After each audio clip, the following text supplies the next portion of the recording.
I just knocked your guard out cold, and you think I'm a CPA?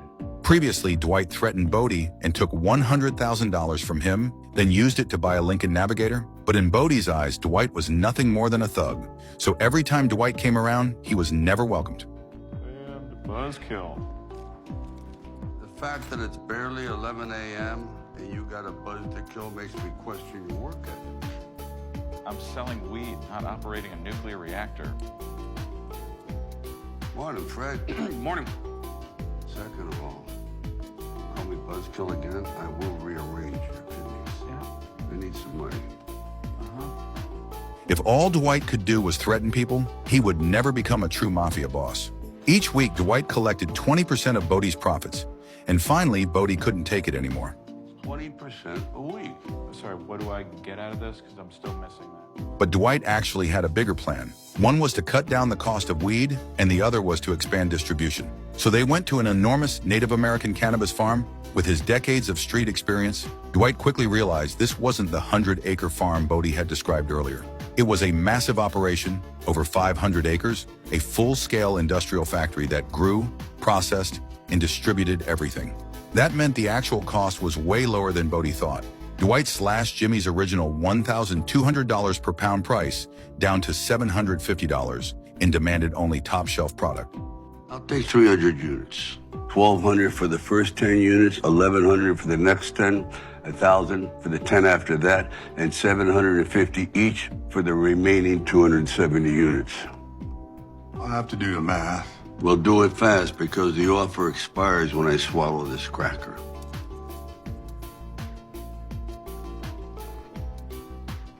Drive a hard bargain. But fair. Deal. That's when Bodie finally realized how much money he'd been overpaying for years. On the way back, Bodie's attitude toward Dwight changed. This dangerous gangster was actually pretty damn sharp. Clearly, those protection payments weren't wasted after all. With Dwight's guidance, the dispensary business started booming. Lines of customers formed outside every day. But that raised the question, how could such a smart man have ended up serving 25 years in prison for someone else? 25 years earlier, the mafia boss's son, Chicky, had tied up a young soldier to a radiator and tortured him. Chicky, don't do this. The fuck out of here. Go. Please, Chicky, please, though. Someone finally couldn't take it anymore, so they went to Dwight, the gang's number 2, for help. Things escalated. Chicky even branded him like cattle. That's when Dwight finally showed up, and the moment he walked in, Chicky realized things had gotten very serious. But the situation got worse. They lost the key to the handcuffs, and a burning iron had set newspapers on fire. Flames spread fast. Dwight tried to pull the radiator loose, but it was bolted into the wall. He even tried shooting the cuffs. No use. The fire grew, and it became clear the poor kid had no chance. Dwight was forced to make a brutal decision. What the fuck you doing? I'm not letting you burn to death. Sorry.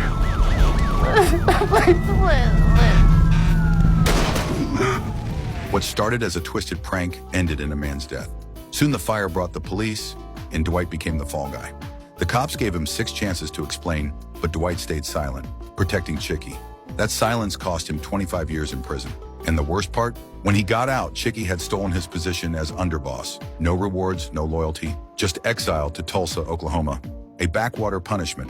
But now in Tulsa, Dwight had found a way to build something new. Still, Chicky wasn't done. He demanded $100,000 from Dwight, using a flimsy excuse that Dwight had roughed up a disrespectful soldier. The thing with Vince.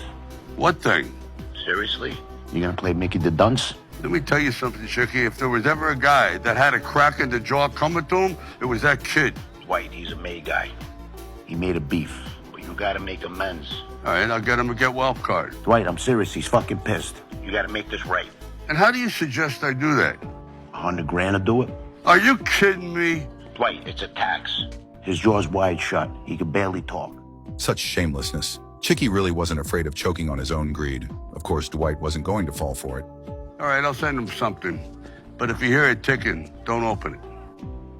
Meanwhile, Dwight had a chance encounter with a woman at a bar. They ended up at a hotel together, shared a good time, and opened up about their past.